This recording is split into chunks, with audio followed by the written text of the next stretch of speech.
The red marker slammed against the whiteboard so hard it cracked in half. 72 hours until $100 million vanished into the hands of competitors who hadn't spent 40 years clawing their way to the top of an industry that told women to stay home and bake cookies. Diana Morgan stood at the head of the conference table watching 20 of the most expensive minds in Silicon Valley stare at their laptops like children caught cheating on a test they'd sworn they could pass. 3 days, 72 hours, 4,320 minutes until General Nathan Cross walked into this building expecting a working artificial intelligence system that could coordinate military logistics in real time. And all she had to show him was a screen full of red error messages and a room full of excuses wrapped in doctoral credentials. Run it again. Dr. James Crawford, Ph.D. from Caltech, 23 years in artificial intelligence research, $400,000 a year, to sit in this chair and deliver results. Let out a breath that said everything his mouth wouldn't. His fingers moved across the keyboard. The screen flickered. Numbers cascaded down like a waterfall of failure. Red, every metric bathed in that accusatory crimson that meant soldiers would die because the system couldn't adapt fast enough to chaos. Someone explained to me how 20 of the brightest minds I could hire can't solve a problem we promised the United States military we'd deliver by Friday morning. Silence. The kind that pressed against eardrums and made breathing feel like a confession of inadequacy. I asked a question. Crawford cleared his throat, adjusted his glasses, bought himself 3 seconds to translate technical failure into words a CEO might accept. The neural network is encountering resistance in the decision tree architecture. We've recalibrated the weighted nodes, adjusted the learning parameters, restructured the entire algorithmic framework. English, James. Pretend I'm not paying you enough to buy a house in cash every year just to confuse me with jargon. The words landed like a slap. Crawford's face flushed. It's broken, ma'am, and we don't know why. Diana's hand found the edge of the conference table. Her knuckles went white. She'd built Nexus Technologies from a basement office in 1985 when venture capitalists laughed her out of boardrooms for having the audacity to think a woman could understand computers. She'd mortgaged her house 3 times. She'd worked 100-hour weeks while her husband Richard raised their daughter Amy alone. She'd sacrificed holidays and birthdays and dance recitals and bedtime stories to prove that gender didn't determine genius. And now, 4 decades later, with a reputation that could shatter glass and a company worth billions, she was watching it all dissolve because the smartest people money could buy couldn't make ones and zeros behave. Do you know what General Harrison told me yesterday? No one answered. Good. Let them sit in discomfort. He said if we don't deliver a working system by Friday, the contract goes to Meridian Technologies. All $100 million of it. She let that number breathe, let it settle into their consciousness like a stone dropping into dark water. And do you know what happens when we lose a $100 million defense contract? We don't just lose money. We lose credibility. We lose future contracts. We lose everything I spent 40 years building while men like Thomas Blake wait for me to fail so they can take my chair and prove women don't belong in positions of power. Her voice cracked on the last word. She hated that, hated the weakness it revealed. But exhaustion was a predator and she'd been running from it for 47 hours straight. Rachel Bennett, her VP of operations and the only person in this company who'd ever seen her cry, stepped forward. Diana, we're doing everything. Everything isn't enough, Rachel. Diana's phone buzzed against the table. She glanced down. A text from Amy, her daughter. The words cut deeper than any failed algorithm. Mom, Grace keeps asking when Grandma's coming to visit. It's been 3 months. She drew you a picture. Call when you can, please. 3 months. 90 days since she'd seen her granddaughter. 8 years old and already learning that work mattered more than people, that conference calls trumped tea parties, that grandma's love was conditional on having enough time left over after saving the world.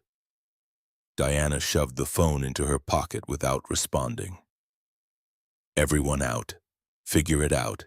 Don't come back until you have something that works. They fled like students dismissed from detention. All except Rachel, who lingered near the door with that expression that said she was about to offer wisdom Diana didn't want to hear. You should go home. See Grace, she's 8 now. These years don't come back. I'll see her when I've saved her inheritance. And if you work yourself to death first? Diana didn't answer because she didn't have one that wouldn't sound like surrender. Across the city, in an apartment that smelled like vanilla pancakes and worn carpet, Jack Sullivan pushed through the door at 6:50 in the morning with exhaustion clinging to him like a second skin. 10 hours mopping floors and cleaning executive bathrooms and emptying trash cans filled with the remnants of decisions that shaped technology's future while he remained invisible. A ghost in gray coveralls pushing a cart through hallways designed for people who'd never had to choose between rent and groceries. 52 years old, widower, single father, the smartest person on Nexus Technology's executive floor, though no one would ever know it because janitors didn't get asked about their opinions on neural network architectures. Jack had been 2 semesters away from his PhD at MIT when Sarah was diagnosed. Stage 4 breast cancer. 28 years old, no insurance, a newborn daughter who would never remember her mother's voice. He'd made his choice in less than a day. Dropped out. Took 3 jobs. Held Sarah's hand through 18 months of treatments that drained their savings and then their hope, and then finally her life. That was 13 years ago. Now he pushed a mop through buildings where executives made more in a day than he made in a year. He cleaned toilets for people who looked through him like he was furniture. He'd perfected the art of being present but unnoticed, necessary but forgettable. And every morning at 7, he walked through his apartment door just in time to wake Lily, make her breakfast, braid her hair even though he still couldn't get it quite right, and walk her to the bus stop. That was the deal he'd made with himself, the promise to Sarah's memory. Whatever it takes, she'll never feel alone. Jack stripped off his work uniform in the bathroom, shoved it under the sink where Lily wouldn't see the Nexus Technologies logo that reminded neighborhood kids her dad was just a cleaner, and pulled on jeans and a faded MIT t-shirt he couldn't bring himself to throw away. The bedroom door creaked open. Lily stood there in her pajamas, clutching the stuffed elephant that had once belonged to Sarah. 8 years old, with her mother's eyes and her father's stubborn chin and a wisdom that made Jack's chest ache. "Morning, baby girl. You look tired, Dad. I'm okay, just a long night." Lily padded into the kitchen, climbed onto her step stool by the counter, watched him measure flour for pancakes with the precision he'd once used for calculating algorithmic complexity. "Why does Molly's dad say you're just a cleaner?" The wooden spoon clattered against the bowl. Jack's hands went still. "Because that's what I do, sweetheart. I clean buildings at night so I can be here with you during the day, but you're smart. You help me with math homework that even Mrs. Peterson says is hard. All honest work has dignity, Lily. Doesn't matter if you're cleaning floors or running companies. What matters is doing it well and taking care of the people you love." He believed that, mostly, on good days. But standing in this cramped kitchen with peeling linoleum and a refrigerator that rattled like it might die any minute, watching his daughter absorb lessons about how the world measured worth, Jack felt the weight of every choice he'd made since Sarah's diagnosis. The memory hit him like it always did, sudden, visceral. Sarah in that hospital bed, skin pale as paper, holding Lily against her chest. "Jack, promise me something. Promise me when you get the chance, really get it. You won't let fear stop you. You're going to want to hide. You're going to tell yourself you're not good enough anymore, that too much time has passed, that the world moved on without you. Promise me you won't believe that lie. Promise me when the door opens you'll walk through it. he'd promised. And then he'd spent 13 years making sure that door never opened. Because opening meant risking failure, and failure meant proving Sarah wrong about who he could be. Jack's phone buzzed. Email notification. He wiped flour off his hands and checked the screen, and his stomach dropped through the floor. From Nexus Technologies, Human Resources Subject Performance Review, urgent.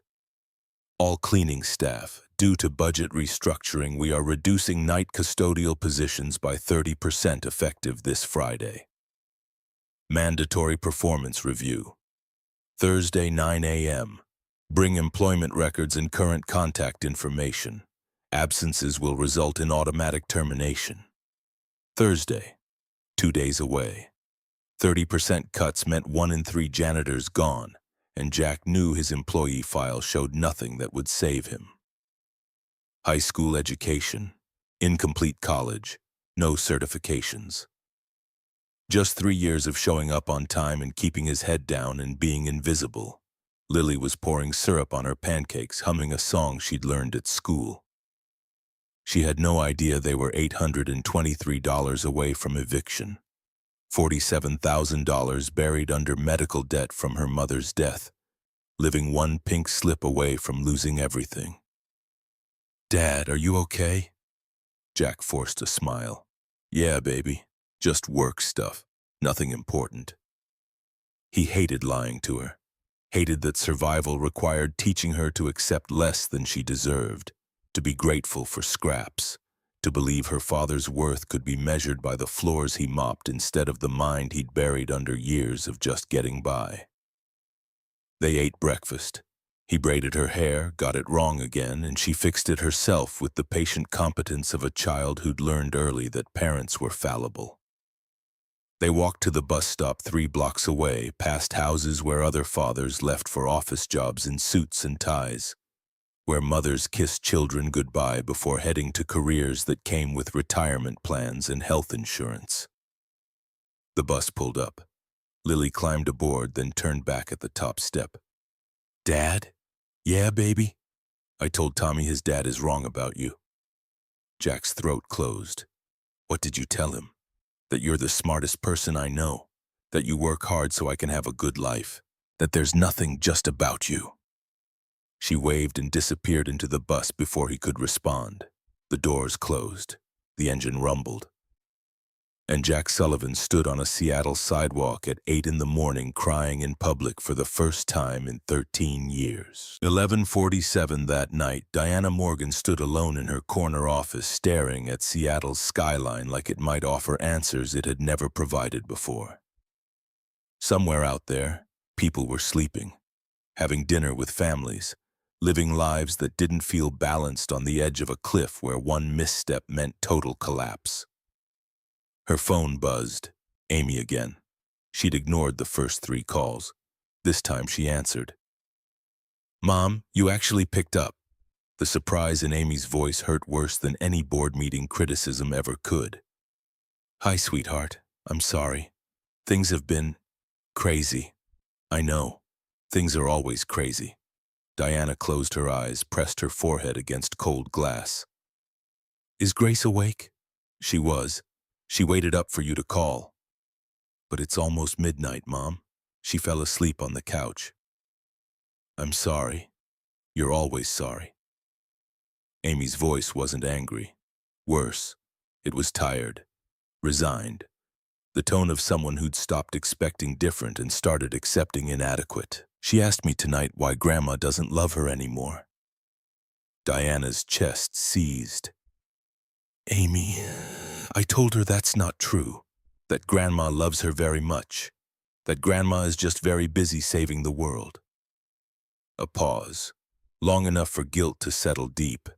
"But Mom, she's 8. She doesn't understand busy. She just understands not here." "I'll make it up to her after this contract. There's always another contract. There's always another crisis. When does it end?" Diana didn't have an answer. The honest one. Never, because stopping meant facing what she'd sacrificed, meant admitting she'd traded her husband's life and her daughter's childhood and her granddaughter's love for a company that would replace her the moment she showed weakness. Wasn't something she could say out loud. Grace drew you something. 2 stick figures holding hands. She wrote Grandma and me on top. She's been carrying it around for a week, waiting to give it to you. The tears came before Diana could stop them. I'll come this weekend, I promise. Don't promise, Mom. Just try. That's all we're asking. Just try. The line went dead. Diana stood in the darkness, surrounded by 40 years of awards and achievements and proof she'd been right when everyone said she'd fail. And she had never felt more alone.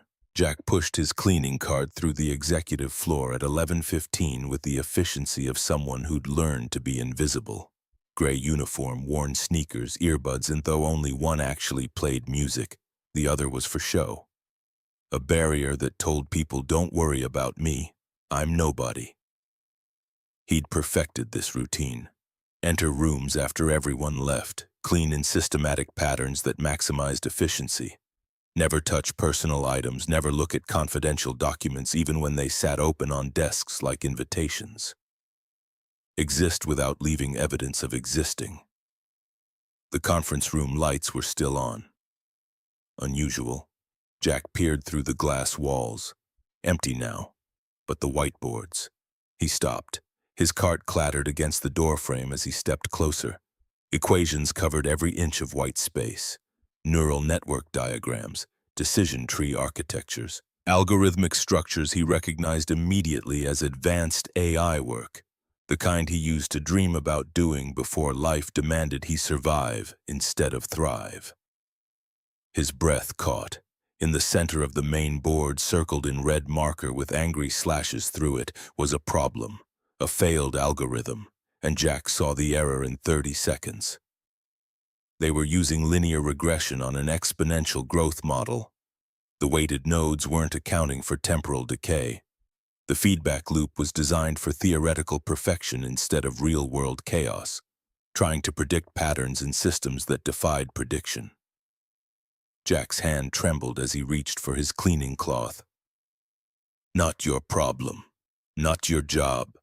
Clean the board and move on. Keep your head down. Stay invisible.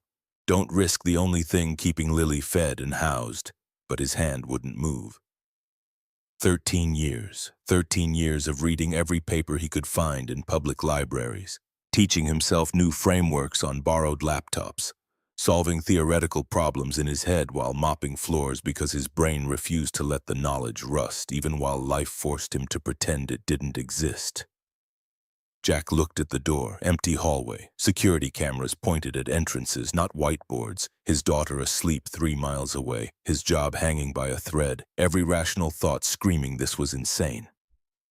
His hand picked up the red marker anyway. 5 minutes. That's all it took. Swap the regression model for a sigmoid function, redistribute weighted nodes across the temporal axis, add a feedback loop that accounted for variance instead of demanding perfection, that learned from chaos instead of trying to control it. When Jack stepped back, the solution was so obvious he couldn't understand how 20 PhDs had missed it. Then he remembered. They were trained to see problems as things to conquer. Life had trained him to see systems as things to understand. There was a difference, a fundamental one, the kind that separated people who studied poverty from people who survived it. Jack wiped his hands on his uniform. His heart pounded so hard he could hear it in his skull. Every instinct said, erase this right now. Get back to your cart, finish your shift, go home to Lily and pretend you never touched work that wasn't yours. What the hell are you doing? Jack spun. Diana Morgan stood in the doorway, arms crossed. Eyes locked on the whiteboard and then on him. For 3 seconds, neither moved. The air felt thin. You're the night janitor. Not a question. An accusation. Yes, ma'am. Jack Sullivan.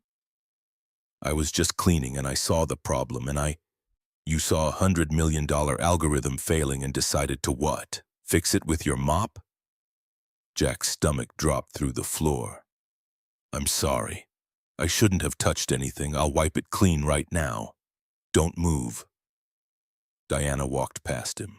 Her eyes scanned his corrections with the intensity of someone who'd spent 40 years learning to spot the difference between competence and bullshit. Her hand went to her pocket, pulled out her phone. Rachel, conference room, now. She hung up without waiting for a response. Ma'am, please. Jack heard the desperation in his voice, hated it, couldn't stop it. I can't lose this job. I have a daughter. She's 8. I'm all she has. Diana didn't look at him. She was photographing the whiteboard, her fingers flying across the screen like she was documenting evidence at a crime scene. What's your name again? Jack. Jack Sullivan. Where did you study? Jack's throat went dry. I didn't. I started at MIT, but I never finished. My wife got sick. Stage 4 cancer. I had to... MIT. Diana finally looked at him. Really looked. Not through him like he was furniture or beneath her like he was help. Looked at him like he might be a person worth seeing. You were at MIT studying what exactly? Artificial intelligence, machine learning, neural network architecture. The door burst open. Rachel rushed in, pulling on her jacket, hair disheveled, looking like she'd sprinted from her car. Diana, what's wrong? Did something happen with the system? Diana pointed at the whiteboard. Tell me what you see. Rachel's eyes scanned the equations. Her face cycled through confusion, recognition, disbelief. Diana, this is a sigmoid correction with temporal decay compensation. If this works, it would solve the feedback loop problem entirely. She turned to Jack, really seeing him for the first time. The gray uniform, the mop bucket still dripping onto expensive carpet, the weathered hands of someone who'd spent years doing manual labor. Who did this? Diana's gaze hadn't left Jack. He did. Rachel looked at Jack, looked at Diana, looked back at the whiteboard like it might make more sense the third time. The janitor. The janitor, Diana confirmed, her voice flat as Kansas. That's impossible. This is PhD level work. Senior researcher level. This is run it. What? Run the simulation with his corrections right now. Rachel pulled out her tablet with trembling fingers, tapped in the new parameters. The screen loaded, processed, calculated, and then green bars filled spaces where red ones had lived for 3 days straight. Error reduction 63%, Rachel whispered. Processing speed increase 41%. Decision accuracy up to 89%. Her eyes went wide. Diana, it works. It actually works. The silence that followed felt heavy enough to crush bones. Diana turned to Jack slowly, deliberately, like a predator deciding whether prey was worth the chase. Who are you? Her voice was quiet, dangerous quiet. Just a janitor, ma'am. Don't lie to me. You just solved a problem that 20 engineers with doctorates couldn't crack in 72 hours. So I'll ask again, and this time I want the truth. Who are you really? Jack looked at the whiteboard, at his corrections. At 13 years of dreams he'd buried so deep he'd almost convinced himself they were dead. His hands were shaking. His daughter was asleep 3 miles away. His job was hanging by a thread. And this woman, this legend, was asking him to be visible after years of survival depending on being unseen. I was going to change the world. His voice came out quiet, broken. That was the plan. Finish my PhD. Join a research lab. Build AI systems that could actually help people. He paused. The memory hurt. Then Sarah got sick and the world changed me instead. Diana was silent, listening, actually listening. I dropped out 2 semesters before finishing. Took care of her for 18 months. Held her hand when she died. Then I held our daughter and promised I'd do whatever it took to give her a good life. Jack's voice cracked, even if it meant cleaning toilets for people who wouldn't look me in the eye. Rachel wiped her eyes.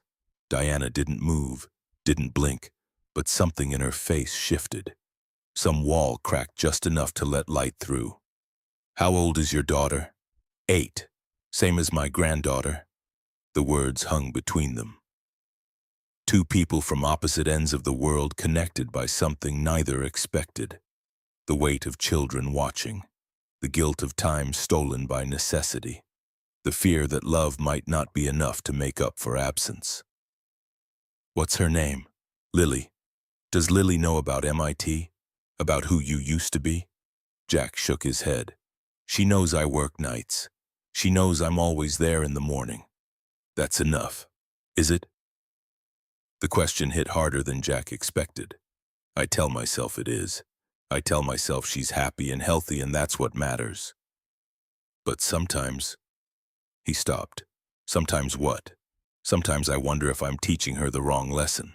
That you have to give up who you are to take care of people you love. That dreams are luxuries only rich people can afford. Diana was quiet for a long moment. Then she did something that shocked both Rachel and Jack. She sat down, not in the CEO chair at the head of the table, in a regular chair, like a regular person. Sit down, Mr. Sullivan. Ma'am, sit down. Jack sat. Diana leaned forward, elbows on the table, and looked at him with eyes that had seen 4 decades of corporate warfare, hostile takeovers, gender discrimination, and every variety of human ambition. I'm going to ask you something, and I need you to be completely honest. Okay, can you do that again? Look at another problem and solve it. Jack's heart stopped. What kind of problem?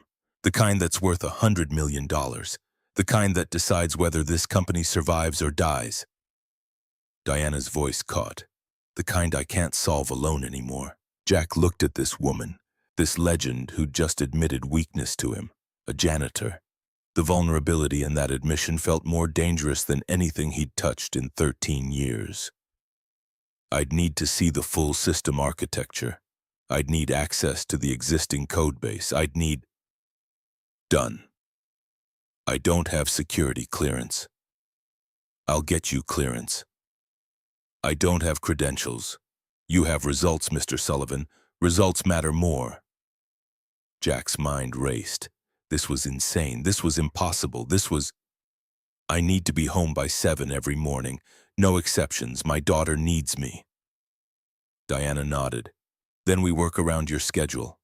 And if I can't actually solve it, if tonight was just luck, then you'll have tried, which is more than most people do.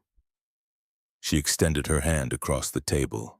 Jack looked at it, at her, at everything this moment represented, every dream he'd buried, every sacrifice he'd made. Every night spent wondering if he'd wasted his potential. Every morning waking Lily and pretending this half-life was enough. He shook her hand. One condition. Name it. Nobody knows I'm the janitor. Not until we see if this works. I can't let Lily find out and then watch me fail. I can't put her through that. Diana's grip tightened. Deal. She stood, adjusted her jacket, became the CEO again in the space of a breath. But Mr. Sullivan, yes, stop calling yourself just anything. You just gave this company a chance to survive. She moved toward the door, paused at the threshold. That makes you anything but just. She looked back. We start in 1 hour. I hope you weren't planning on sleeping tonight. Jack looked at the whiteboard, at the equations he'd written, at the life that might be starting to change. Sleep is a luxury I gave up a long time ago. Diana left. Rachel followed, shooting Jack a look that was equal parts curiosity and concern. And Jack sat alone in that conference room with his mop bucket and his impossible choices and the ghost of Sarah's voice whispering promises he'd made to a dying woman about walking through doors when they opened. His phone felt heavy as he pulled it out. Found Maggie O'Brien's number, the retired teacher who lived next door and sometimes watched Lily in emergencies. It was almost midnight. He called anyway. She answered on the second ring, voice alert despite the hour. Jack, is everything okay? I need a favor, a big one. Is Lily all right? She's fine. She's sleeping. But I need to stay at work tonight. Something came up. Something important. Maggie was silent for a moment. In 3 years of living next door, Jack had never asked her to stay overnight. He was always home by 7. Always. This is about more than cleaning floors, isn't it?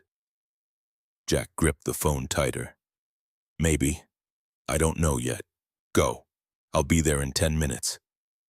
Lily won't even know you're gone. Maggie? Jack. Her voice was firm.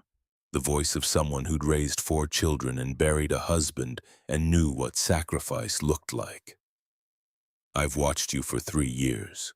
Watched you come home exhausted every morning and still make pancakes. Still braid her hair even though you're terrible at it.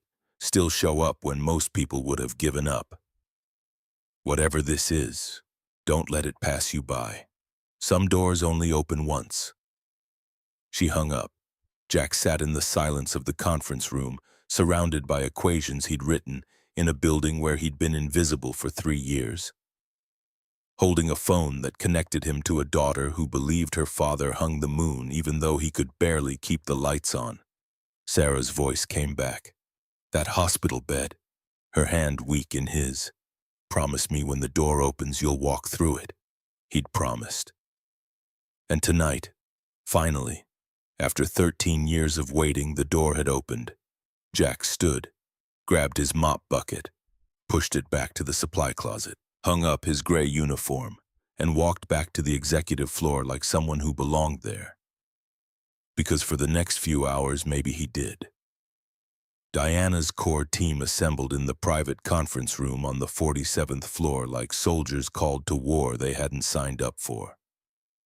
Rachel Bennett arrived first, still in yoga pants and an oversized sweatshirt that said she'd been dragged from whatever Tuesday morning looked like for people with normal lives. Sophie Martinez came next, purple-streaked hair pulled into a messy bun, laptop already open and running diagnostics before she'd even sat down. Helen Foster walked in last, calm as Sunday morning, carrying 2 thermoses of coffee that smelled expensive. Everyone. Diana's voice cut through the murmur of confusion. This is Jack Sullivan. He's the reason we're not writing resignation letters tomorrow. Sophie looked Jack up and down with the blunt assessment of someone too young to have learned corporate politeness. You're the one who fixed the neural network? I suggested some adjustments. Sophie turned to Diana, eyebrows raised high enough to disappear under her bangs. I ran his corrections through 16 different simulations. They work every single time. Error reduction holds across all variables. I've been studying AI for 8 years and I've never seen anyone solve a temporal decay problem that fast. Helen stepped forward, extended her hand with the no-nonsense grip of someone who'd survived 3 decades in an industry that ate the weak. Helen Foster, senior architect, 30 years in this business. She shook Jack's hand firmly. I don't care where you went to school or what you've been doing for the past decade. I care about results, and based on what I'm seeing, you've got results. Jack felt something loosen in his chest. Thank you. Don't thank me yet. You're about to work harder than you've ever worked in your life. Helen's eyes held kindness and warning in equal measure. Diana told us you need to be home by 7 every morning. That gives us 6 hours to rebuild a system 20 engineers couldn't fix in 3 days. Is that remotely possible? Only one way to find out. Diana clapped her hands once, sharp as a gunshot. Listen up. We're throwing out the old architecture completely, starting from scratch. Jack's approach is different, but it's our best shot. Rachel's mouth opened. What about Crawford and his team? Crawford's team failed. This is the new team. Anyone who has a problem taking direction from... Diana paused, chose her words with surgical precision. A fresh perspective can leave now. Nobody moved. Good. Then let's get to work. For the next 6 hours, Jack lost himself in something he'd forgotten existed. Flow. The kind of deep immersion where time became irrelevant and the outside world dissolved. And the only things that mattered were the problems appearing on screens and the elegant solutions his mind constructed like muscle memory waking up after a long sleep. His hands flew across keyboards. His voice, hesitant at first, grew stronger as concepts he'd only dreamed about for 13 years finally found air. Sophie challenged every assumption he made, which forced him to defend his logic until it became bulletproof. Helen supported his framework with decades of practical experience that transformed theoretical solutions into deployable systems. Rachel kept everyone caffeinated and focused and moving forward when exhaustion started creeping in at the edges. And Diana watched. She watched this man, this janitor who'd been invisible in her building for 3 years, transform before her eyes. The hunched shoulders straightened. The apologetic tone vanished. The genius she'd glimpsed on that whiteboard wasn't an accident or a fluke. It was who he'd always been, buried under years of survival and shame and the crushing weight of being unseen. At 6:45, Jack looked at the clock on the wall and his whole body tensed like a spring wound too tight. I have to go. Sophie's fingers froze mid-keystroke. The system isn't finished. We still have 3 modules that need... My daughter is waking up. I promised I'd be there. Jack, we have 61 hours left until the demo. Every minute counts. Diana stood, her voice carrying the kind of authority that ended arguments before they started. Go. We'll continue without you. Come back tonight. Jack grabbed his jacket, hesitated at the door. Thank you for seeing me. His voice was rough with something that might have been gratitude or disbelief or both. Diana smiled for the first time in longer than she could remember. And it didn't feel forced or political or manufactured for effect. Thank you for reminding me what chances are for. Jack ran for the elevator. He had 15 minutes to get home, strip out of the clothes that smelled like executive floor carpet, and become dad again before Lily woke up expecting pancakes and terrible hair braiding. Behind him, Diana turned back to her team. Keep working. We've got 61 hours and a miracle to build. What none of them knew, what none of them could have predicted was that across the city, Thomas Blake was already building a case that would make miracles impossible. Blake sat in his home office at 10 Wednesday morning reviewing security footage with the methodical patience of someone who understood that power came from finding leverage and applying pressure at exactly the right moment. He'd been on Nexus Technologies' board for 20 years. Watching Diana Morgan make decisions that should have destroyed the company but somehow didn't, accumulating resentment like interest in a savings account. The security analytics flagged an anomaly at 11:47 Monday night. Unauthorized server access from the executive conference room. Blake pulled up the camera feeds, watched Diana and Rachel and some man in a janitor's uniform standing around a whiteboard. Watch them run simulations on a tablet. Watch Diana's body language shift from desperation to something that looked dangerously close to hope. Blake made 3 phone calls. The first was to Nexus HR.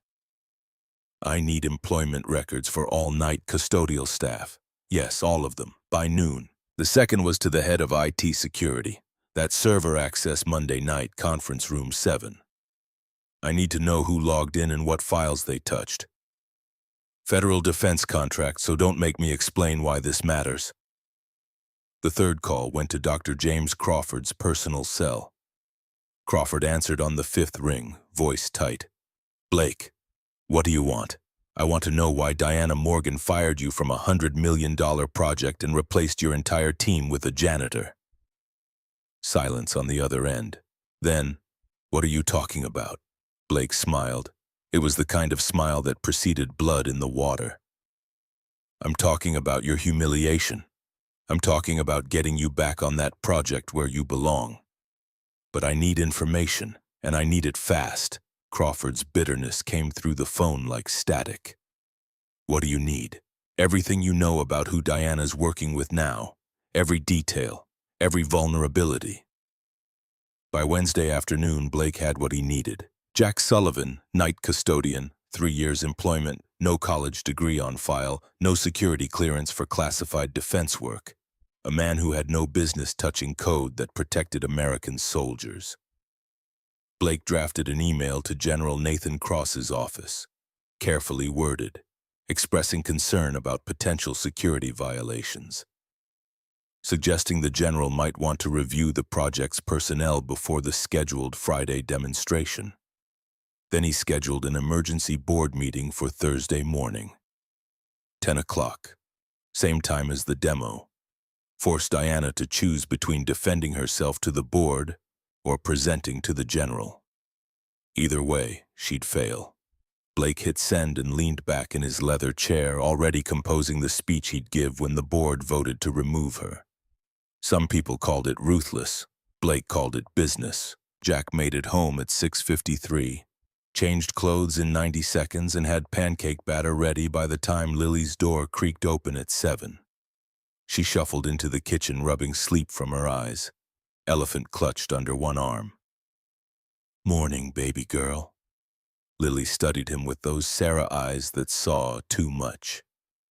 "You smell different." Jack's heart skipped. Different how? Like computers. Like the school library when they're updating stuff. Just helping someone with technical problems at work. The lie tasted like ash. Jack hated it. Hated that survival meant teaching his daughter that truth was conditional. That honesty was a luxury they couldn't always afford. Lily poured syrup on her pancakes with careful concentration. "Dad, can I ask you something?" "Always. If you could do any job in the world, what would you do?" Jack's hands went still over the griddle. "Why are you asking?" "Mrs. Peterson is doing a unit on careers. Everyone has to interview their parents about their dreams." Dreams felt like a word from another language. Something Jack had spoken fluently once and then forgotten through disuse.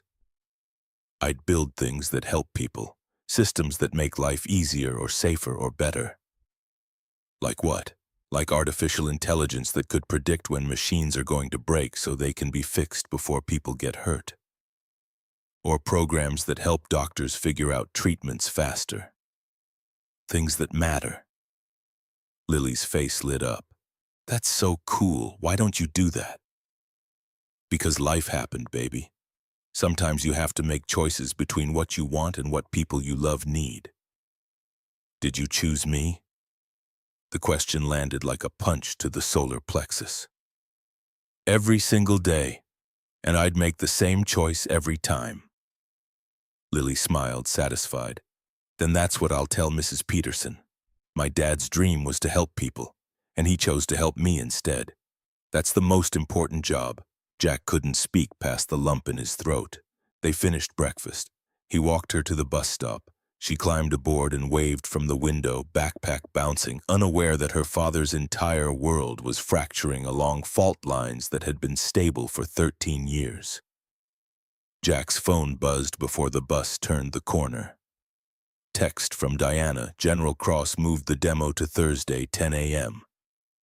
"Competitor leaked our problems. We have 49 hours. Can you come back tonight?" Jack looked at the empty street. Thought about Lily's question. Thought about Sarah's deathbed promise. Thought about the security footage that almost certainly existed of him touching equipment he had no clearance to touch. He typed back, "I'll be there, every night until we finish." Wednesday night bled into Thursday morning in a haze of code and coffee and the kind of focused intensity that made time irrelevant. Jack rebuilt entire sections of the adaptive response framework while Sophie stress-tested every scenario she could imagine. Helen integrated the new modules with existing defense protocols. Rachel coordinated with the engineering team that wasn't Crawford's people, the ones who understood that pride mattered less than results. At 11:30 Wednesday night, they ran their first full system test. The screen filled with green, error rates below 5%, processing speed 3 times faster than the original specification. Decision accuracy that made Sophie actually gasp out loud. "Holy shit, it works. It actually works." Rachel pulled up increasingly complex scenarios, military logistics in urban combat zones, hurricane evacuations with deteriorating infrastructure, Pandemic supply chain management with rolling shortages. The system adapted to every variable thrown at it, learning from chaos instead of breaking against it. Jack leaned back in his chair at 2 in the morning, eyes burning, hands shaking from too much caffeine and not enough sleep. This was what he'd been built for, this feeling of creating something that mattered, solving problems that would save lives, using his mind for purposes bigger than just survival. Helen brought him coffee that smelled like it cost more than his weekly grocery budget. My late husband was a diesel mechanic. People looked down on him his whole life because he didn't have fancy degrees. But he could diagnose an engine problem just from listening to it run. You remind me of him. She sat down across from Jack. Credentials tell you what someone studied. Scars tell you what they survived. Jack met her eyes. Those sound like words you've had to tell yourself, every day for 30 years. This industry loves degrees more than it loves competence. But the thing about competence is it doesn't need credentials to prove itself. It just needs a chance to be seen. Helen stood, squeezed his shoulder once. Don't let them make you invisible again, Jack. Whatever happens with this project, don't disappear. At 6:45 Thursday morning, Jack gathered his things. The demo was 4 hours away. The system was ready. He was not. Diana walked him to the elevator. You need sleep. I need to be there when Lily wakes up. That's the deal I made with myself 13 years ago. The elevator dinged. Jack stepped inside. Diana, if this goes wrong, it won't. Her certainty felt like a lifeline. But if it does, if they find out who I am and what I don't have, I need you to know this mattered. These 3 nights mattered more than the last 13 years combined. The doors started to close. Jack, Diana's voice stopped them. We're going to change your life today. I hope you're ready. I'm not, but I'm doing it anyway. The doors closed. Jack rode down 47 floors, walked to his car, drove home through sunrise traffic. He made it through his door at 6:58. Lily's door was already open. She stood in the hallway, elephant under her arm, looking at him with an expression he couldn't quite read. Dad, you look different again, happy, scared. Jack knelt down. Baby, I need to tell you something. His phone buzzed. Email notification. He glanced at the screen and his blood turned to ice. From Nexus Technologies Human Resources Subject Urgent Performance Review Mandatory Attendance. HR. Performance review rescheduled to Thursday 9 a.m., previously Friday. Mandatory attendance for all night custodial staff under review. Absences will result in automatic termination effective immediately. Please bring all employment documentation. 9 in the morning, same time the board would be meeting. 1 hour before the demo with General Cross. Someone was forcing him to choose. Jack looked at Lily, at his phone, at the impossible mathematics of being in 2 places that would both determine whether they had a future worth living. Dad? Lily's voice was small. What's wrong? Jack pulled her into a hug and held on tight enough that she squeaked. Nothing, baby. Nothing's wrong. Dad just has a big day at work. He had no idea how big it was about to get. Wednesday afternoon, while Jack slept, Lily Sullivan walked into Franklin Elementary's cafeteria and found her table where Molly and Sarah and the other 3rd graders sat eating packed lunches. Tommy Crawford sat 2 tables over with the boys who thought being loud made them important. Lily opened her lunchbox peanut butter sandwich cut into triangles the way Dad always did it. Apple slices, carrot sticks. The same lunch she'd eaten for 3 years because it was cheap and filling and Dad could make it half asleep. Tommy's voice carried across the cafeteria like he wanted everyone to hear. My dad says the janitors are getting fired Friday, says they're not smart enough to keep their jobs. Lily's hands clenched around her sandwich. My dad says your dad cleans toilets for people who actually matter. Molly whispered, Ignore him. He's just mean. But Lily couldn't ignore it. Couldn't ignore 3 years of watching her father pretend exhaustion didn't exist. Couldn't ignore the way he hid his work uniform like it was shameful. Couldn't ignore knowing that people looked through him like furniture. She stood up, walked across the cafeteria, stood in front of Tommy's table with her heart hammering and her mother's stubborn chin lifted. "My dad is the smartest person I know," Tommy laughed. "Your dad mops floors. My dad takes care of me. That's harder than anything your dad does sitting in an office." Tommy's face reddened. "At least my dad has a real job." Lily's voice came out steady even though her hands shook. "My dad's job is real. All work is real if you do it with dignity. That's what he taught me." Tommy stood up, taller than Lily by half a foot. "Your dad's a loser. Everyone knows it." Lily didn't think, didn't plan, just shoved Tommy hard enough that he stumbled backward into his chair and went down in a tangle of limbs and spilled milk. The cafeteria went silent. Mrs. Rodriguez, the principal, appeared from nowhere. "Lily Sullivan, my office. Now." Lily walked out of the cafeteria with her head high and her heart breaking because she'd promised Dad she'd never get in trouble. And now she'd broken that promise, defending him against truths that hurt worse than lies. Thursday morning at 8:35, Jack's phone rang. School. His stomach dropped. "Mr. Sullivan? This is Dean Rodriguez at Franklin Elementary. We need you to come in immediately." Lily was involved in a physical altercation. "Is she hurt?" "She's fine. But the other student has a sprained ankle. We have a zero-tolerance policy for violence. Lily is facing expulsion unless a parent attends mediation at 9 this morning." Jack looked at the clock. 9 in the morning. His performance review. The board meeting. Everything collapsing at once like a controlled demolition. "I'll be there." He hung up. Texted Diana. "Emergency with Lily. Can't make 9 a.m. review or board meeting. I'm sorry." Diana's response came back in seconds. "Is she okay?" "She pushed another kid, facing expulsion. I have to go. Go, family first, always. We'll handle Blake." Jack grabbed his jacket and ran. Franklin Elementary was 15 minutes away in traffic that felt designed to test his sanity. He made it to Dean Rodriguez's office at 8:50.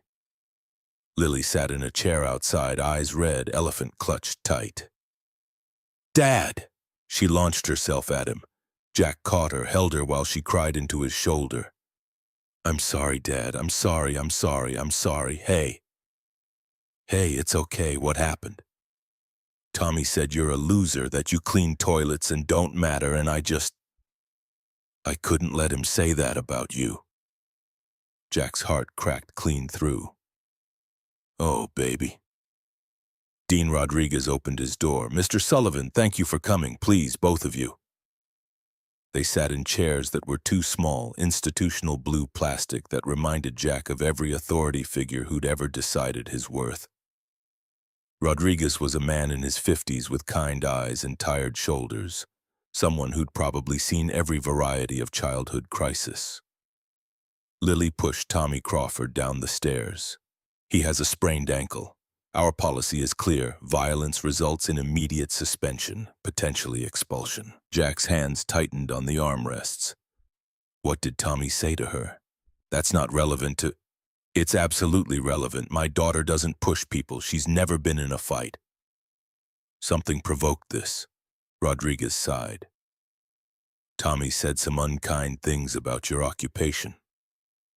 "But words don't justify physical violence, Mr. Sullivan." Jack looked at Lily, looked at Rodriguez, felt 13 years of swallowing shame crystallize into something that felt dangerously close to rage. "My daughter defended my dignity. You want to expel her for that? I want to teach her that we solve problems with words, not violence. The mediation is at 9, both families. We'll discuss consequences then." Jack checked his phone. 8:53. If he stayed for mediation, he'd miss his performance review and likely lose his job. If he left, Lily would be expelled and carry that on her record for the rest of her academic life. His phone buzzed. Text from Diana. Blake moved board meeting to 10 a.m. Same time as demo. He's forcing me to choose. This is war. Jack closed his eyes, felt the walls closing in from every direction. Lily's hand found his. Dad? Are you okay? He opened his eyes, looked at his daughter, 8 years old and already learning that the world punished people for defending what mattered. Baby, I need to tell you something. Something I should have told you a long time ago. Mr. Sullivan, the mediation? This can't wait. Jack knelt down so they were eye level. You know how you asked me what job I'd do if I could do anything? Lily nodded. I used to study how to build really smart computers, artificial intelligence. I was almost finished with school when Mommy got sick. I know, you told me at breakfast, but there's more. These past 3 nights I've been working on something important, a system that could save soldiers' lives, real people. Jack's voice caught, and today there's a meeting where I need to show that work to the person who decides if it gets used. But that meeting is at the same time as your mediation, and I don't know how to be in 2 places. Lily's eyes went wide. Dad, you have to go to your meeting, but you need me here. How many people could your work save? I don't know. Maybe hundreds, maybe thousands. Lily took a deep breath, the kind of breath that looked too old for an 8-year-old body. Mommy saved people. You told me that. She was a social worker and she helped people who were hurting. Jack couldn't speak, could only nod. Then you should go save people too. That's what our family does. Rodriguez had been silent through this exchange now. He cleared his throat. Mr. Sullivan, Lily, I need to say something. They both turned. I've been listening to what you told your daughter about your work, about who you were before life changed your path. And I'm looking at a father who raced here to defend his chud and a child who's willing to sacrifice having her father present so he can help strangers. Rodriguez stood. The mediation can wait. It can be rescheduled for next week. What you're doing today, if it's really what you say it is, that matters more than school policy. Jack stared. You're serious? Go do what you were meant to do, Mr. Sullivan.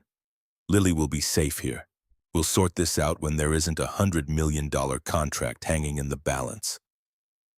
Jack looked at Lily. She nodded, solemn as a judge. Go, Dad. Make Mommy proud.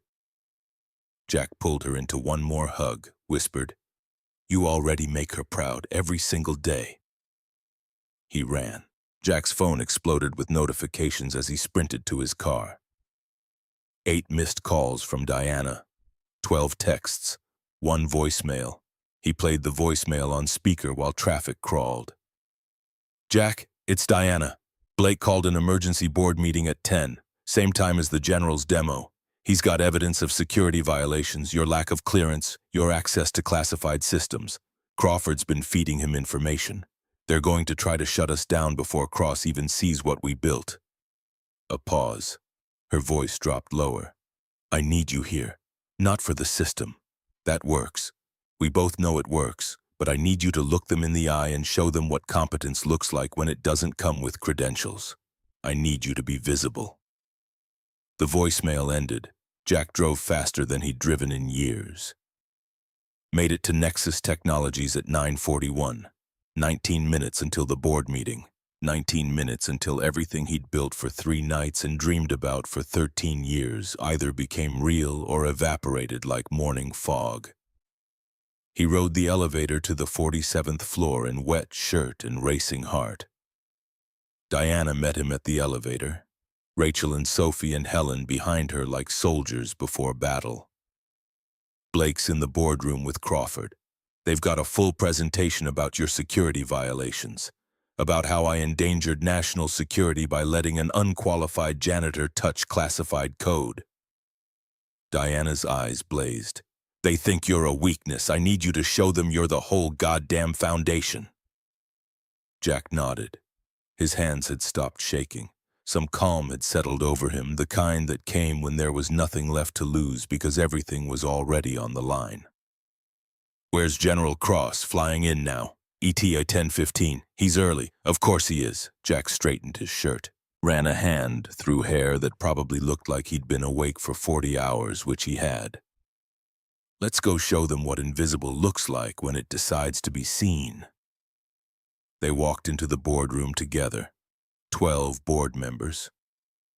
Thomas Blake at the head of the table with a smug expression that made Jack want to flip the whole damn table.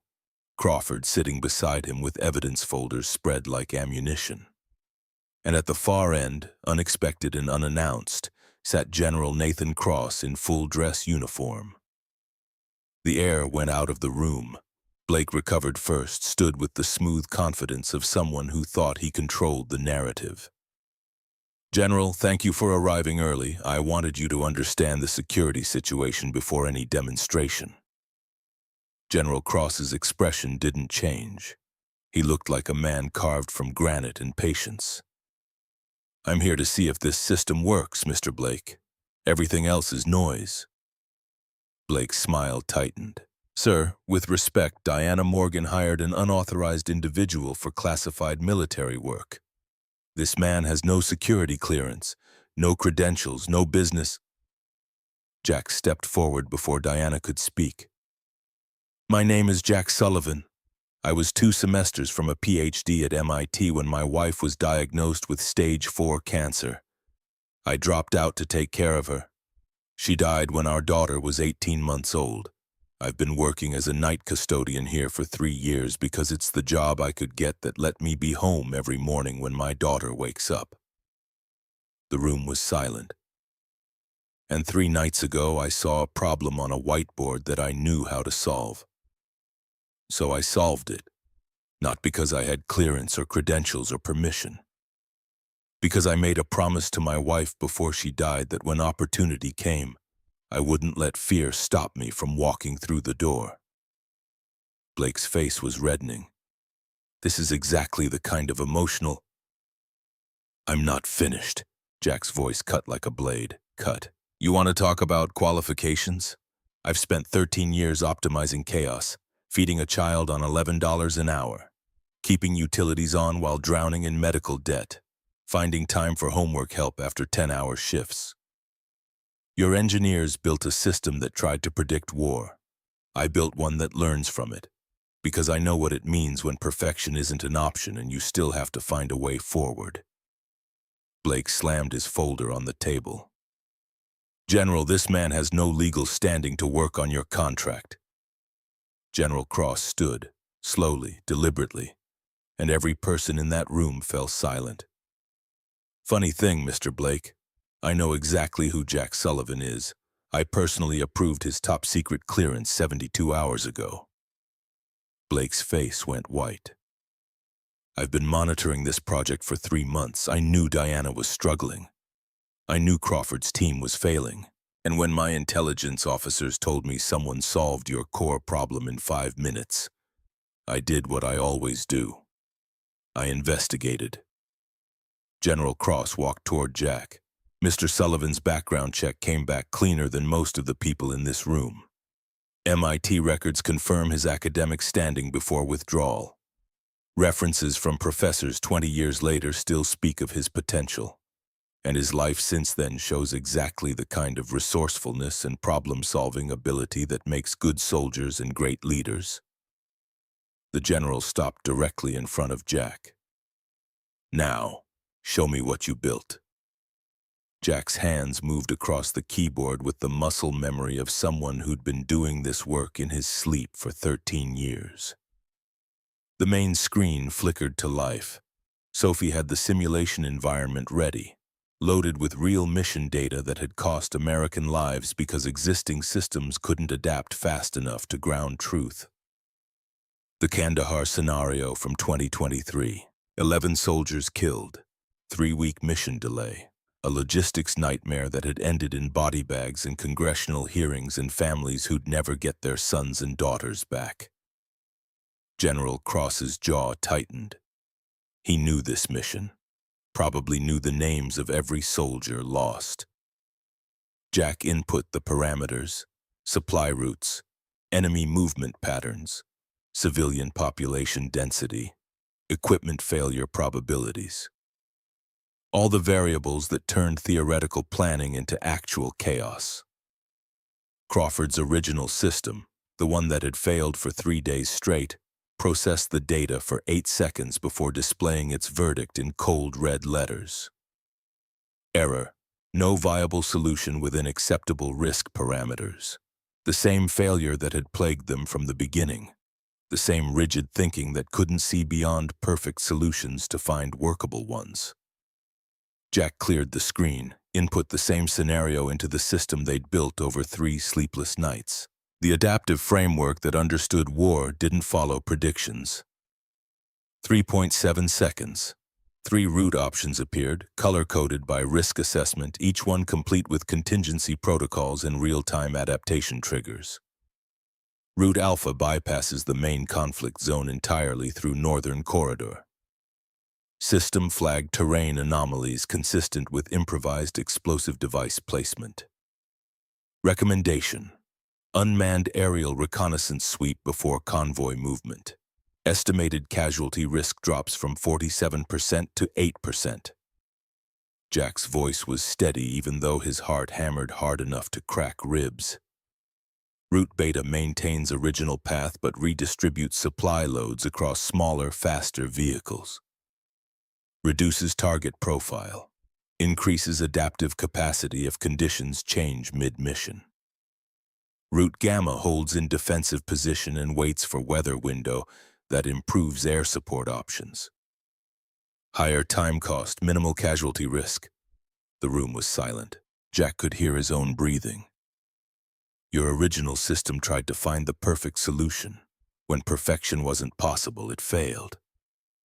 This system accepts that war is imperfect and finds the best available path anyway.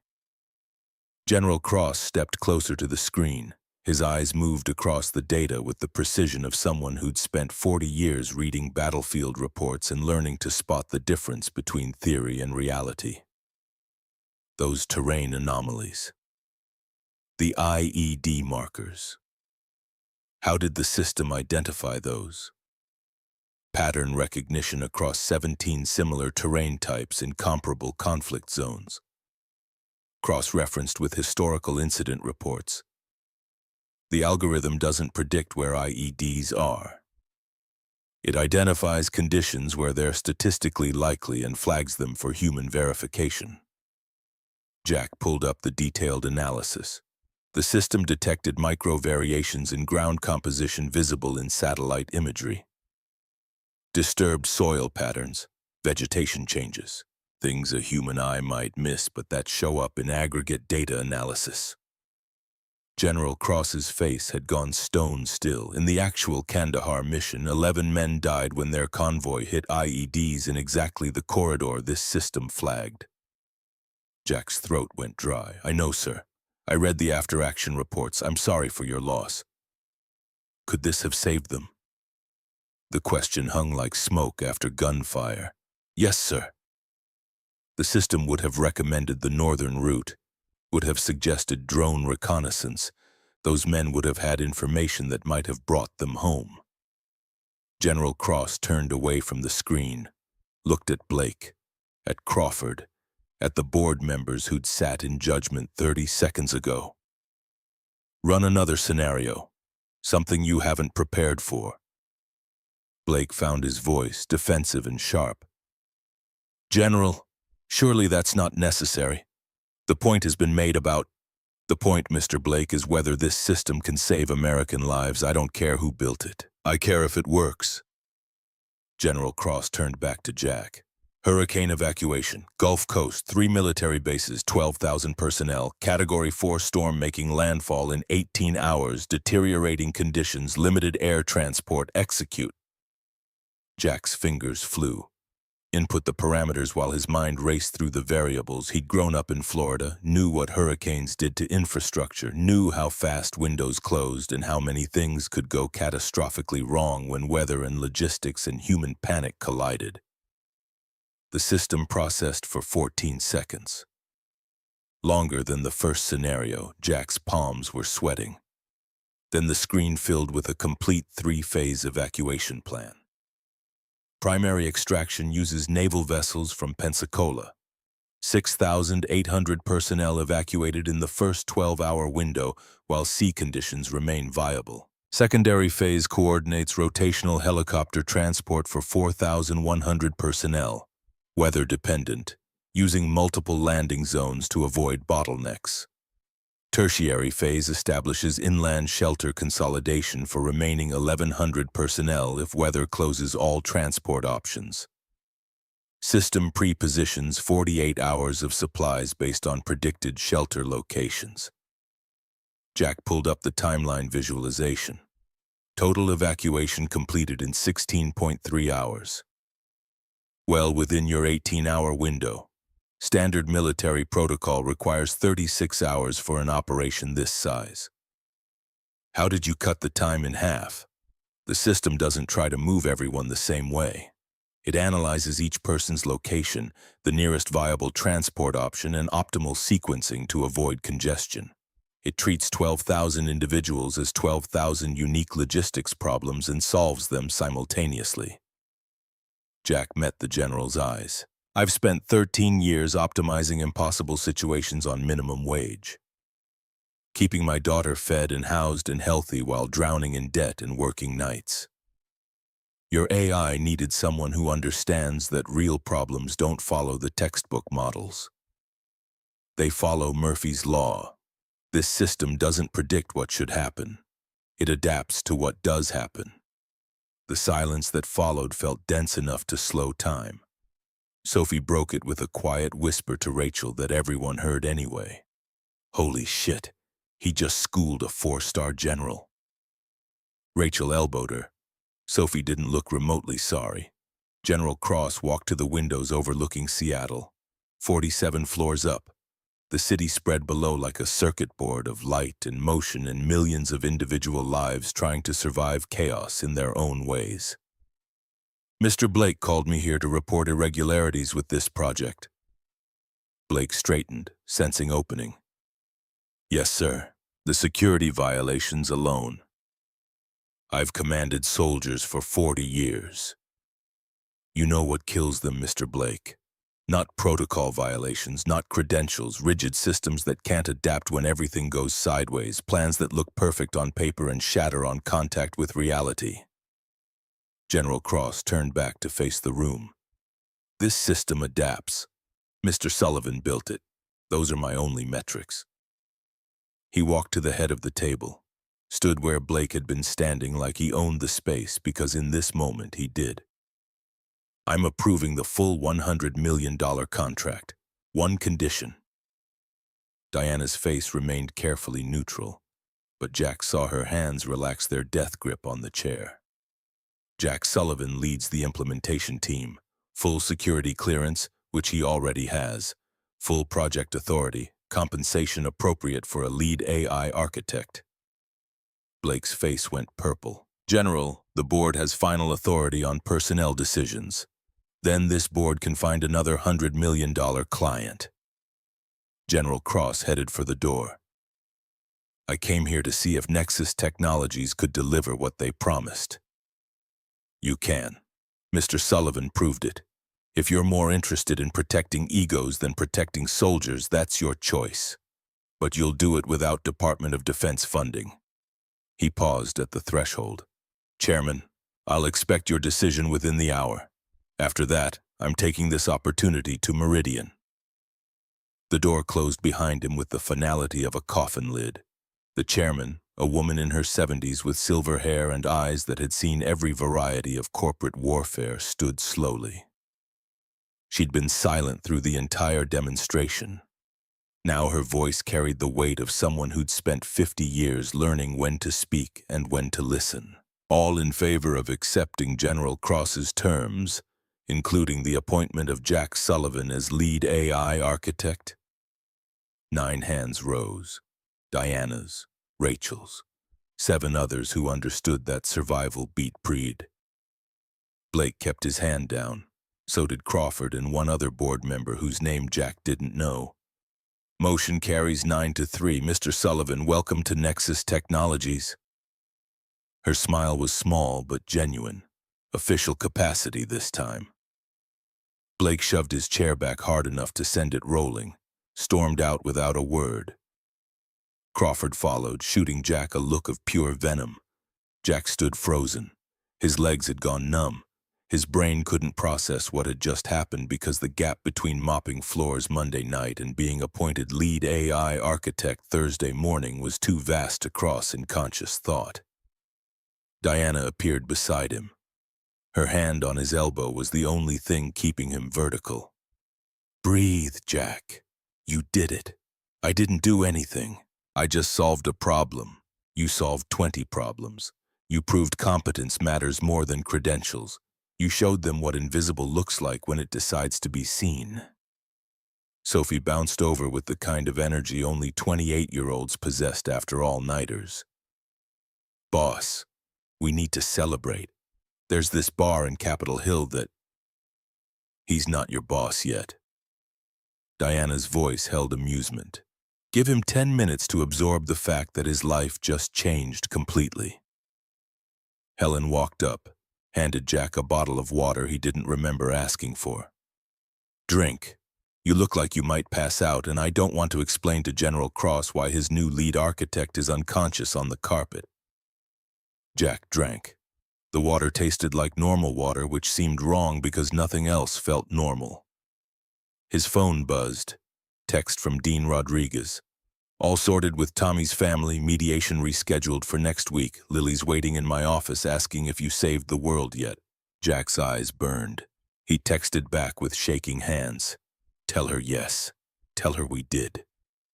Diana was talking to the chairman, probably handling paperwork and formalities and all the administrative machinery that turned moments into official reality.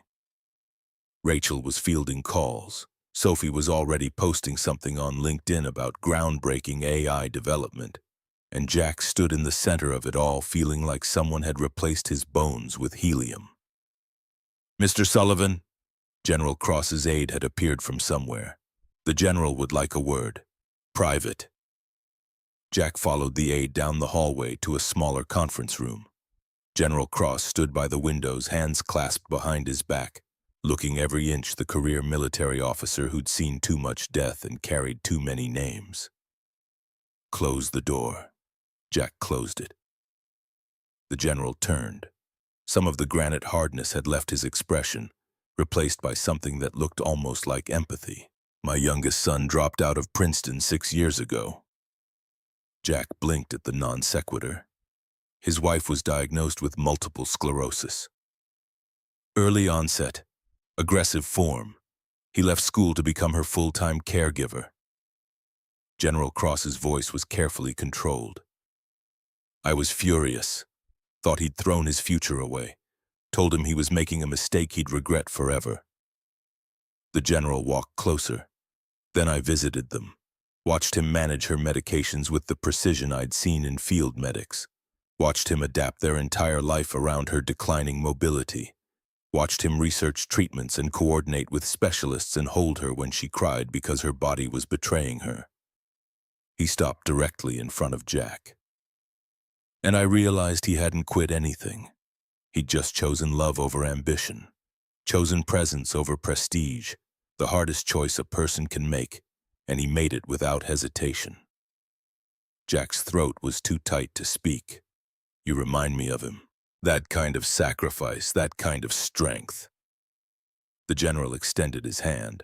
"The military doesn't need more people who memorize textbooks. We need people who know how to survive when everything falls apart and keep going anyway. That's you." Jack shook his hand, barely holding back tears. "Sir, I'm not a hero. I'm just a father who..." "You're exactly what we need." General Cross's grip was firm. "One more thing. MIT called me yesterday. They want to award you an honorary doctorate for contributions to adaptive artificial intelligence systems. Ceremony in 8 weeks. You should accept." Jack couldn't form words, could only nod. "Now go get your daughter. She's the one who made you who you are. Don't keep her waiting." The general left. Jack stood alone in the conference room, staring at his reflection in the windows. Same face, same body, but something fundamental had shifted. The invisible man was gone. Someone else stood in his place, someone who'd walked through the door. Jack made it to Franklin Elementary at 11:50. His shirt was still wrinkled, his eyes were still bloodshot, but something in his posture had changed. The hunch was gone. The apologetic shuffle had vanished. He walked into Dean Rodriguez's office like someone who belonged there.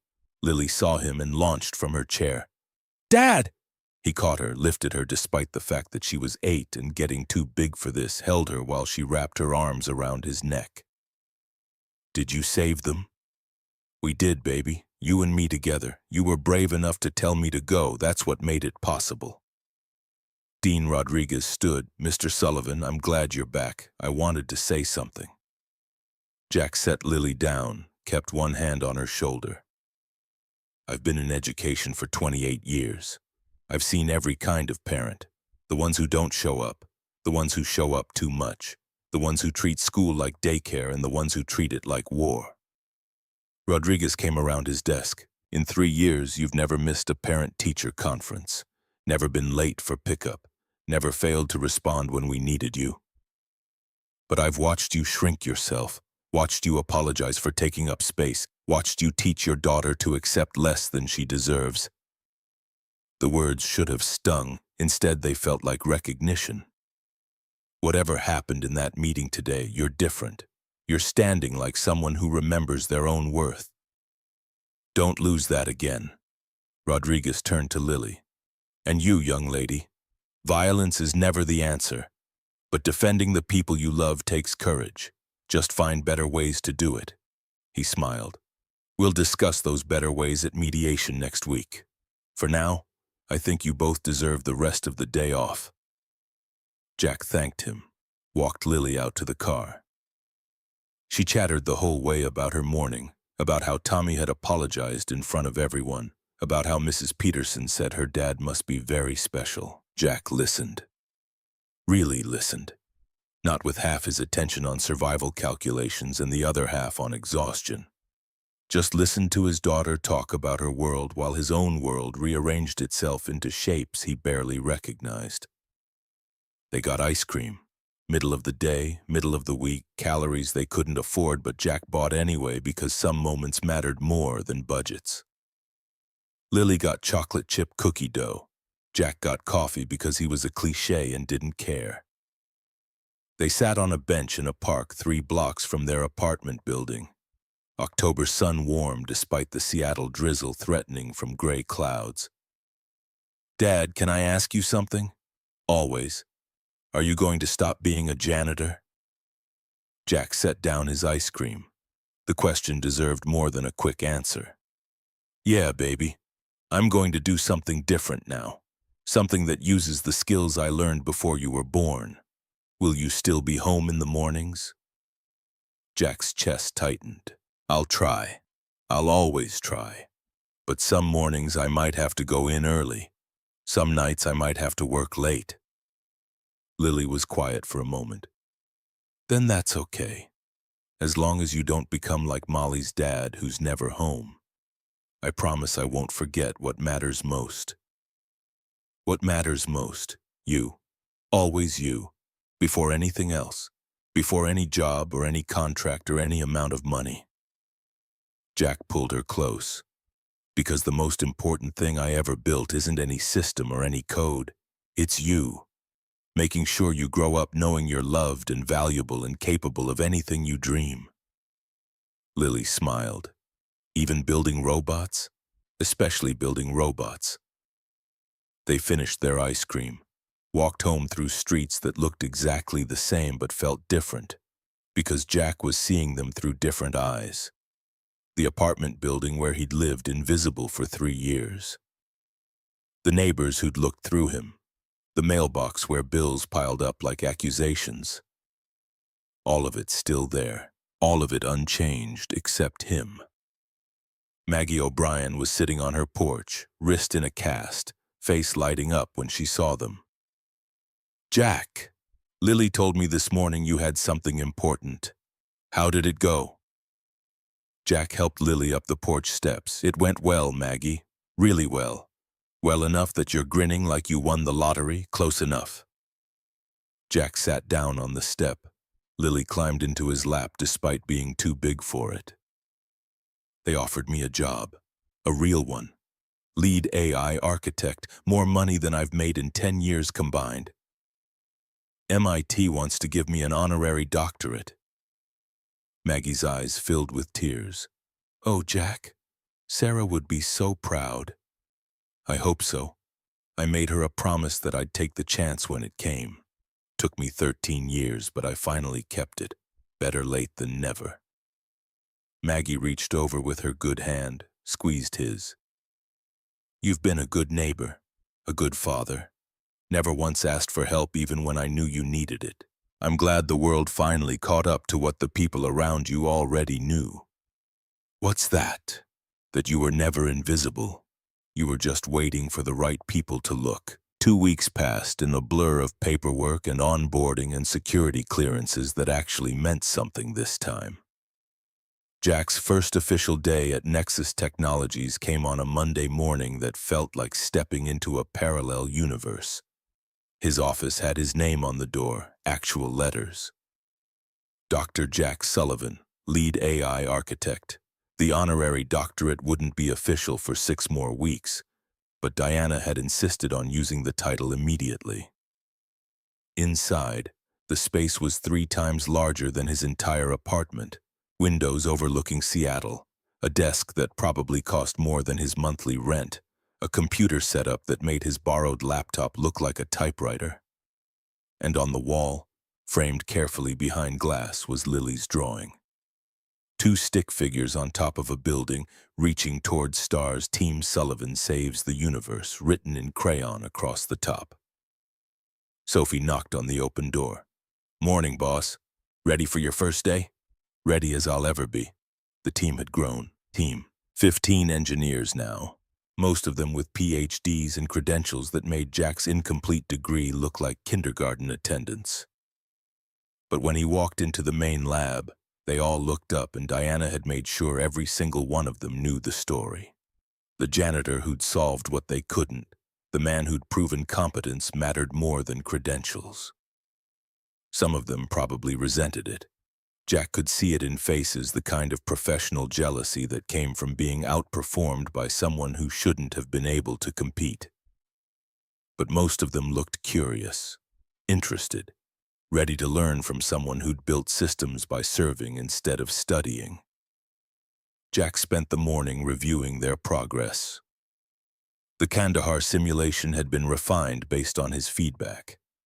The hurricane evacuation model now included 17 additional scenarios. They'd started building modules for pandemic response, infrastructure failure, even climate disaster coordination. Work that would save lives, real lives, people with families and futures and dreams of their own. Helen brought lunch around noon, sandwiches from a deli that smelled expensive. You look overwhelmed, Jack laughed. That obvious? You'll get used to it. The first week is always disorienting. By month 2, you'll wonder how you ever did anything else. She sat down across from him. My husband never got his moment. Died in a car accident before the world figured out his diesel diagnostics method was revolutionary. I've spent 30 years making sure other people don't disappear the way he did. Helen's eyes were serious. Don't let this place turn you into someone who forgets where you came from. The best leaders remember what it felt like to be invisible. Jack's phone buzzed. Text from Lily's school, parent-teacher conference Thursday, 4 p.m. Mrs. Peterson wants to discuss Lily's science project. Jack typed back immediately, I'll be there. 2 weeks ago, he would have had to beg for time off. Would have lost wages he couldn't afford. Would have shown up apologizing for existing. Now he just added it to his calendar and knew the world would adjust around him instead of him shrinking to fit the world's demands. The afternoon brought meetings, strategy sessions, budget reviews. Diana included him in executive discussions like his opinion had always mattered. And maybe it had, but no one had bothered asking before. At 6:30, Jack packed up his laptop. Sophie looked surprised. Leaving already? We usually work until at least 8. I have a daughter who expects me for dinner. That was the deal I made when I took this job. Diana appeared in his doorway. Good. Keep that boundary. I lost my family by forgetting how. Don't make my mistakes. She handed him a folder. MIT sent the honorary doctorate details. Ceremony is November 15th. You should bring Lily. Let her see what her sacrifice helped create. Jack opened the folder, saw the formal invitation on MIT letterhead, saw his name with PhD after it, honorary but real enough. His eyes burned. Thank you for seeing me, Diana, for taking the risk. Thank you for reminding me why I built this company. Somewhere along the way, I forgot it was supposed to matter. You helped me remember. Jack drove home through rush-hour traffic that didn't feel quite so suffocating anymore. The apartment building looked smaller, shabbier, but it was still home, and Lily was waiting. She met him at the door, backpack already open with homework spilling out. "Dad, I need help with fractions," Jack laughed. "Fractions I can do." They worked through her math homework at the kitchen table. Jack ordered pizza because he was too tired to cook, and for the first time in years, the cost didn't make his stomach clench. After dinner, Lily asked, "Dad, can I tell you something? Always, I'm proud of you. I was always proud of you. But now I get to tell everyone why." Jack pulled her into a hug. "I'm proud of you too, baby. You were braver than me. You told me to go when I wanted to stay. That's real courage. Mommy would say we make a good team, the best team." Jack tucked her in at 8:30, read her a chapter from the book they'd been working through. She fell asleep with her hand wrapped around his like she used to when she was smaller. Jack sat on the edge of her bed, watching her breathe, thinking about Sarah's promise and 13 years of waiting and doors that opened when you'd almost given up hope. His phone buzzed. Text from Diana, "Amy's bringing Grace over this weekend. First time in 4 months. Thank you for showing me it's not too late to choose differently." Jack smiled, typed back, "Give Grace a hug from the invisible guy." Diana's response came quick. "You were never invisible to the people who mattered. You just couldn't see yourself clearly." Jack looked at Lily, at the apartment that was too small and too expensive, but had been enough because they'd been together. At the life he'd built from wreckage and stubbornness and love that refused to quit. Credentials told you what someone studied. Scars told you what they survived. And Jack Sullivan had survived enough to teach the world something about what mattered when everything else fell away. 6 months later, Jack stood at a podium in MIT's Kresge Auditorium wearing a suit that fit properly, and an honorary doctorate hood in the school's colors. The auditorium held 300 people. Lily sat in the front row next to Diana. Maggie O'Brien sat beside them, wrist healed, beaming like a proud grandmother. Rachel and Sophie and Helen sat together 3 rows back. General Cross sat in the middle section in dress uniform. Even Dean Rodriguez had made the trip, bringing Mrs. Peterson, who'd wanted to see her student's father receive recognition. The dean of the engineering school finished the introduction. Jack approached the microphone with legs that barely held him upright. 300 faces looking at him. 300 people who'd never known he existed 6 months ago. "Thank you for this honor. Standing here feels impossible. 6 months ago, I was mopping floors in a building where people looked through me like furniture. A few nervous laughs. I spent 13 years invisible. Told myself it was temporary. Told myself I was just surviving until something better came along.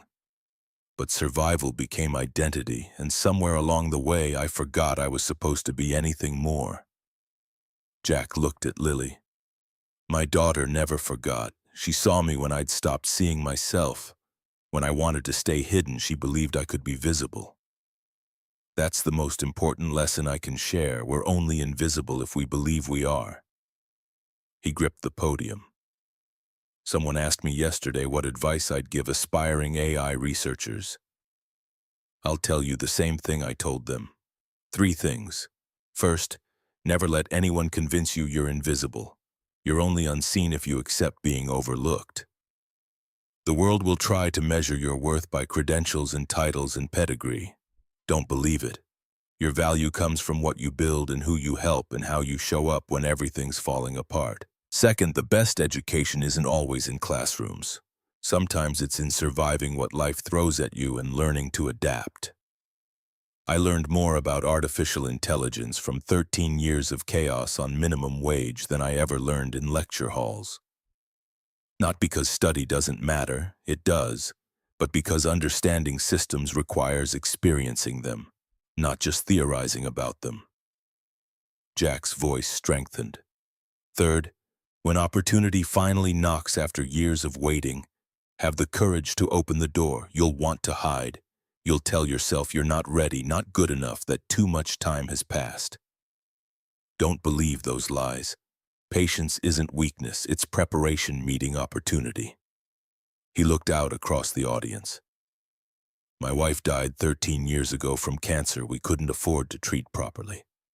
She made me promise that when my chance came, I wouldn't let fear stop me. It took 13 years, but I kept that promise. Not because I was brave, because someone I loved believed I was worth more than survival, and I finally decided to believe it too. Standing ovation. Jack saw Lily holding a sign she'd made herself. That's my dad, the smartest man in the world. His vision blurred. After the ceremony, the reception felt surreal. People wanting to shake his hand. Professors who'd taught him 20 years ago saying they always knew he'd do something significant. Reporters asking about the janitor to doctorate story that had gone viral on social media. Jack answered questions with one eye always on Lily, making sure she was okay, making sure she knew this moment was hers as much as his. Diana found him by the refreshment table. My granddaughter asked me this morning why I'd stopped visiting. Jack waited. I told her the truth, that I'd been scared I'd ruined everything and it was too late to fix. You know what Grace said? What? She said it's never too late to start being the person you're supposed to be. 8 years old and wiser than her grandmother. Diana's smile was genuine. I've seen Grace 4 times a month for 6 months. We read stories on Tuesday nights. I took her to the aquarium last week. Amy and I are speaking again like adults instead of strangers. Good, that's good. I learned it from watching you. Watching you choose Lily every single time, even when choosing her cost you everything. That's the kind of love that matters. They stood in comfortable silence, 2 people who'd found redemption through each other's courage. General Cross approached with that measured military bearing. Dr. Sullivan, congratulations. Thank you, sir. Wouldn't have happened without your support. Your system is being deployed to 4 combat theaters next month. Early results suggest casualty prevention rates exceeding our most optimistic projections. The general's expression softened. You're saving lives, real soldiers going home to real families, because you built something that adapts instead of breaks. That matters more than any degree. He extended his hand one more time. My son's wife is in remission. He's going back to school next semester. Says watching you prove it's never too late gave him courage to try again. Jack shook his hand, unable to speak past the lump in his throat. The reception wound down. Lily was falling asleep standing up. Jack scooped her up despite her protests that she was too old. Time to go home, baby. Best day ever, Dad. She yawned against his shoulder. Better than ice cream? Way better. You got to be a doctor and I got to tell everyone you're my dad. Jack carried her out into the Boston evening. Diana walked beside them toward the parking lot. You heading back to Seattle tomorrow? Flight's at noon. Lily wants to see the Freedom Trail first. Diana smiled. Text me when you land. Team meeting Tuesday to discuss the European deployment. I'll be there. She paused by her rental car. Jack, one more thing. When we first met, you were terrified. Apologizing for existing, begging not to lose your job, I remember. Look at you now. leading teams, changing industries, teaching MIT professors about adaptive systems. Diana's eyes were bright. You weren't broken. You were never broken. You were just waiting for someone to see you clearly enough that you could see yourself. Jack shifted Lily's weight. Thank you for being that someone. Thank you for showing me that second chances aren't about erasing the past. They're about building something better with the wisdom you earned from surviving it. They said goodbye. Jack buckled Lily into the rental car, drove through Boston streets that held memories from another lifetime. Back at the hotel, he tucked Lily into bed. She was already asleep before her head hit the pillow, clutching the MIT teddy bear someone had given her. Jack sat in the darkness looking out at the city lights, pulled out his phone, opened the Photos app, found the picture of Sarah from 18 years ago, back when they'd both believed the future was infinite. I kept the promise. Took me longer than I thought. But I walked through the door. He put the phone away. Tomorrow they'd see the Freedom Trail. Next week he'd present the European deployment strategy. Next month he'd testify before a Senate subcommittee about AI ethics and adaptive systems. But tonight, he was just Jack Sullivan, father, survivor, the invisible man who decided visibility was worth the risk, and that was enough, more than enough. It was everything.